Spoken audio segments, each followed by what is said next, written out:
I got one more question here. The next one question. The tribulation, you talk about the Islamic, coming tribulation / Islamic wars. And you're probably talking about it tomorrow. Yeah, no, we can talk about it a little bit. I mean, you feel like it's prophetic, that the Islamic wars, is that it? well, not specifically. It does say that Persia, which Iran is Persia. If you went back to 1920-something, you would see Persia on the map, or exactly where Iran is right now. So Persia is one of the if you go to Ezekiel 38, one of the armies that are supposed to come down against Israel and attack them in the last days. Ezekiel 38 says, in the latter days, you know, it's going to be Russia and Iran, formerly Persia. I mean, other nations too, Turkey, and all these different nations coming together as a confederacy to come down on them. You know, that's pretty amazing. You look at what's happening. Russia is back in Iran now. And Russia never got rid of those nuclear weapons. I always wonder, why aren't people afraid anymore? Because the media doesn't sell it anymore. We should still be afraid that the Russians could do that. Nothing's changed. They still have the nuclear weapons. They didn't give them away. They certainly didn't disarm them, even though they probably could hold on to all of them, maintain all of them, but they didn't disarm them that I know of.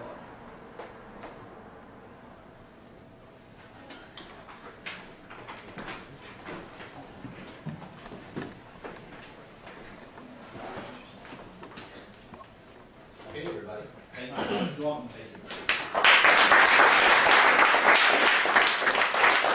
Jews, 2000 BC to present. We covered 2,000 years so far. We got 2,000 years more to go. But by way of review, let's talk about some of the things briefly that we talked about yesterday in part 1. We talked about how God established the Jewish nation and promised that salvation would come through the Jewish people. The promise, the covenant is through Isaac, not Ishmael, not Buddha, not Krishna. It was through Isaac. We talked about that at length. We talked about how God sent Jesus Christ to die for the sins of the world in exact accordance with divinely inspired prophecies. How this book is inspired. It proves the Bible is inspired. How Jesus fulfilled prophecy. And we only went over a little bit on that. There's a whole lot more you could say, but we didn't have the time to do it. 3, we talked about how God punished the Jewish nation and sent them into captivity. And another thing I could say to you is that if you really believe that God's sign to mankind is the miraculous preservation of the Jews, and God has been miraculously preserving them, then you should understand that Satan's going to try to distract you from that. He's going to try to prevent you either from knowing the truth, the gospel, or he's going to try to prevent you from living out the gospel. Something to keep in mind. This is an aerial photograph of Jerusalem. Now, I had a kid over at my house last year, a 14-year-old, and when you open up my computer, I want to show him something on my computer. When you open up my computer, this is what you see when it bumps up, opens up. And he saw that, he goes, "What's that?" I said, "That's Jerusalem." He goes, "What's Jerusalem?" And I said, "Well, it's the place," and I said this as nonchalantly as possible, like if everyone should know it. Well, Jerusalem is the place where Jesus Christ is going to return. He literally went back and looked at me like that, his eyes got, he goes, "What?" I said, "Yeah, Jerusalem's the capital of Israel." And he said, "You ever hear of Israel?" He said, "No." So I thought to myself, man, how could a kid not know what Israel is? You know, not know what Jerusalem is? And I was just thinking to myself, and then I thought about I reminisced a little bit, and I thought, when I was 14 years old, and you had asked me who Jesus Christ was, I wouldn't have known. I knew about him, and I wouldn't be able to tell you he was the Son of God. But if you'd asked me who this guy was, I could have told you a whole lot about him. By the way, does anyone know who this is? He's a famous baseball player from the 60s and 70s, if you didn't hear my presentation before. And he's a Hall of Famer. Yes? Howard Jr.? Nope. No? He came later. That comes a little bit earlier. This is Brooks Robinson, and this is the final out of the 1966 World Series, where the Baltimore Orioles swept the LA Dodgers 4-0. Okay? And I was here, not at this day, my dad, when I was 8 years old, took me to the the game the day before, the third game, which the Orioles won 1-0. Okay, we were sitting in the right field bleachers, way back there, far away from the action. Anyway, if you would ask, I wouldn't know who Jesus was, but I knew where this guy was born. I know what minor league team he played for. I knew what year he became the most valuable player. I could report all kinds of statistics about him, but I didn't know who Christ was. Tragic. But you would expect that from me, growing up in a secular Jewish home. Catholic home, I should say. My mom was Catholic, my dad was an agnostic Jew. And if you would ask me who these guys were, I could have told you a lot about them too. Here, the name of the group is AC/DC. You probably heard of them. I saw them in Walmart displays recently, but they were popular in the 70s and 80s. And their title of this album is Highway to Hell. And if you look at them, they look like that's where they're headed, right? They're going to hell, right? And you boast about it. And the song, the title song, the hit song from this is A Highway to Hell, which basically is an anthem about how great hell's going to be. Your friends are all going to be there too. This is a great place. Party up now because this is where we're headed. And you know, it's something powerful about worldly music. They can grab a hold of you and it can desensitize you to truth.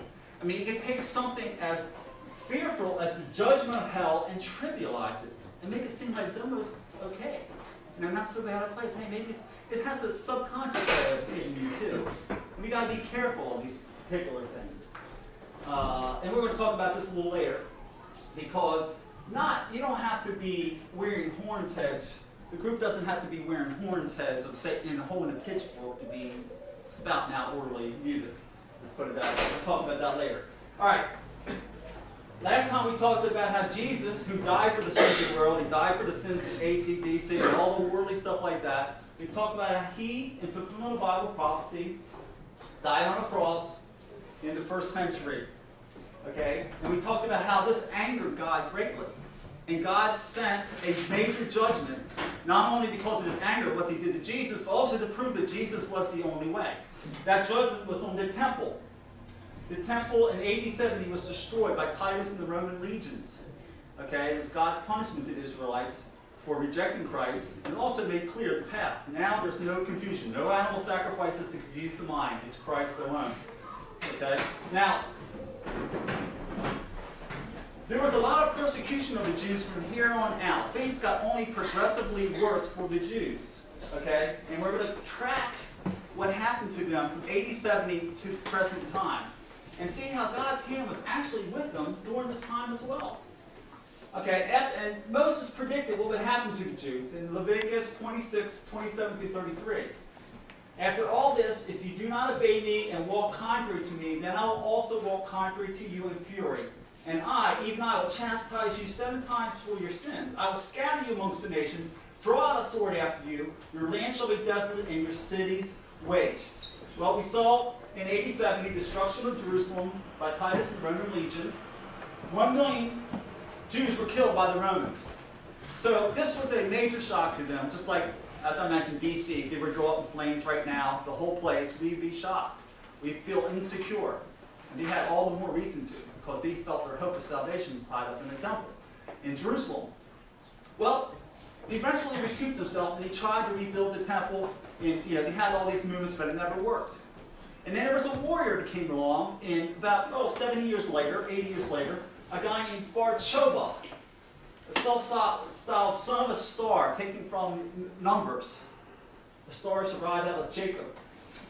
And he fancied himself as a conquering Messiah himself. He idolized, I'm sure, people like David. He saw himself in that kind of steed. He probably knew about Judas Maccabeus. Everyone knew about Judas Maccabeus. I mean, he celebrated Hanukkah like everyone else. Bar-Choba did. And yet, except he took it one step higher. He says, not only am I a great warrior, the best, I'm the Messiah. He claimed to be the Messiah. He said, because only the Messiah can get the job done. Everyone else failed so far. And so he was a great warrior, great athlete, whatever you want to call it, warrior, athlete, and he was able to attract a lot of people to follow him.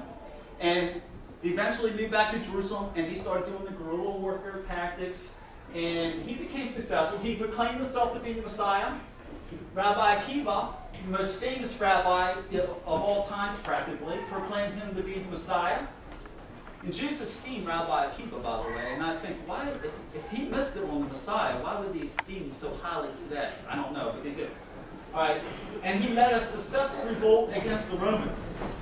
Okay, he rallied. He took over Jerusalem, and he said, this is the Messianic era. He started, this is Rabbi Akiva, someone's portrait of him, and he minted coins. Year 1 to the freedom of Jerusalem. This is an actual coin that they minted in Hebrew here. Year 1 to the freedom of Jerusalem. They got to year 2 of the freedom of Jerusalem, and the Romans crushed them.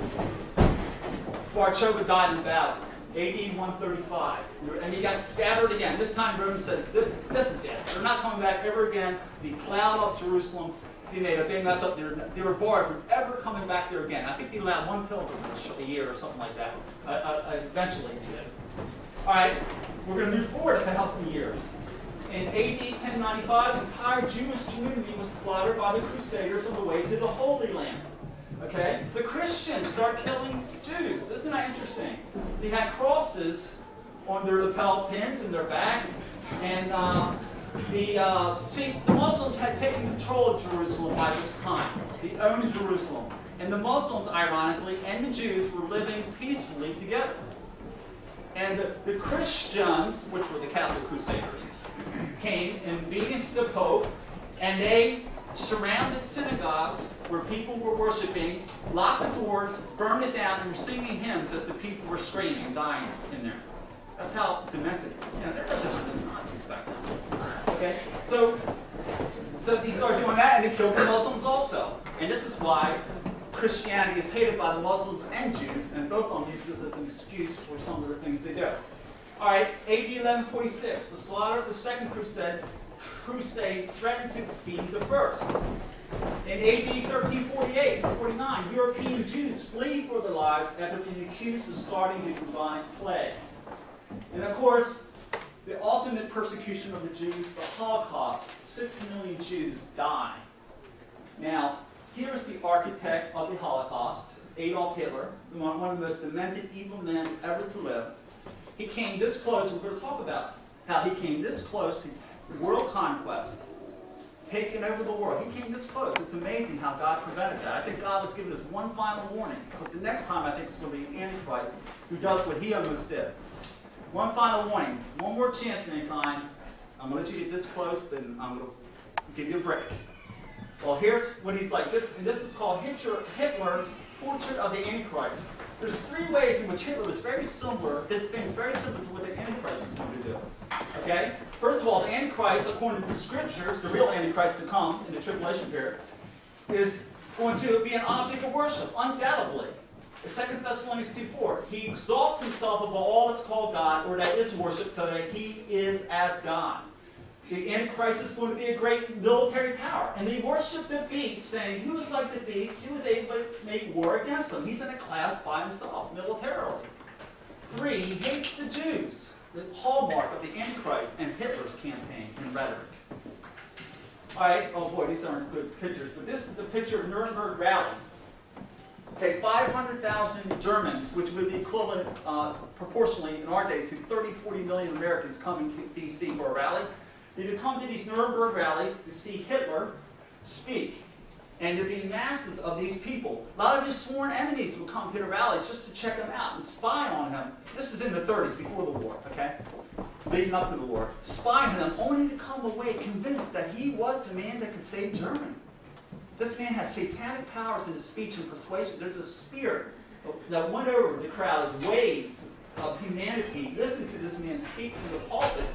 And they worship him as God. I wish I had time to show you some video clips of this, but I don't. But it's amazing. It was a worship service, no doubt. Okay? Now this guy also had a false prophet, just like the Antichrist is going to have a false prophet.